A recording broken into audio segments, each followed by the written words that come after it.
चन्द्राग्रहस्तोत्रम् जपाकुसुमसङ्काशम् काश्यपेयम् महाद्युतिम् तमोरिं सर्वपापघ्नम् प्रणतोऽस्मि दिवाकरम् दधिशङ्खतुषाराभम् क्षीरोदार्णवसम्भवम् नमामि शशिनं सोमम् शम्भोर्मुकुटभूषणम् धरणीगर्भसम्भूतम् विद्युत्कान्तिसमप्रभम् कुमारं शक्तिहस्तं तम् मङ्गलं प्रणमाम्यहम् प्रियङ्गुकलिकाश्यामम्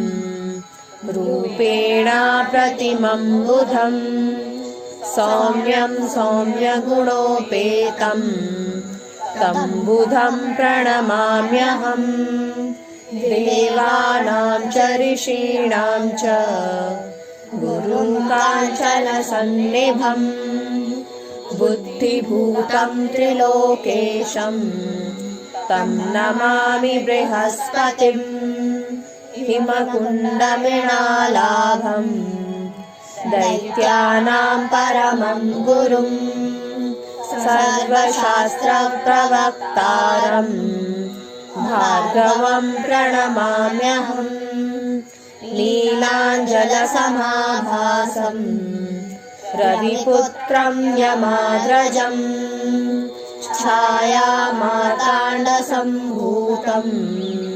तं नमामि शनैश्चरम् अर्धकायं महावीर्यम् चन्द्रादित्यविमर्दनम्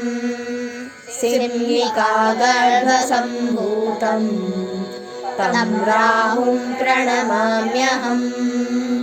पलाशपुष्पसङ्काशम् तारकाग्रहमस्तकम् रौद्रं रौद्रात्मकं घोरम् तं केतुं प्रणमाम्यहम् इति व्यासमुखोद्गीतम् यः पठेत् सुसमाहितः दिवा वा यदि वा रात्रौ विघ्नशान्तिर्भविष्यति नरनारी नृपाणां च भवेदुःस्वप्ननाशनम् ऐश्वर्यमतुलं तेषाम् आरोग्यं पुष्टिवर्धनम् ग्रहनक्षत्रजा पीडा तस्कराग्निसमुद्भवा ताः सर्वा प्रशमं यान्ति व्यासो ब्रूतेन संशयः इति श्रीव्यासविरचितं नवग्रहस्तोत्रम् सम्पूर्णम्।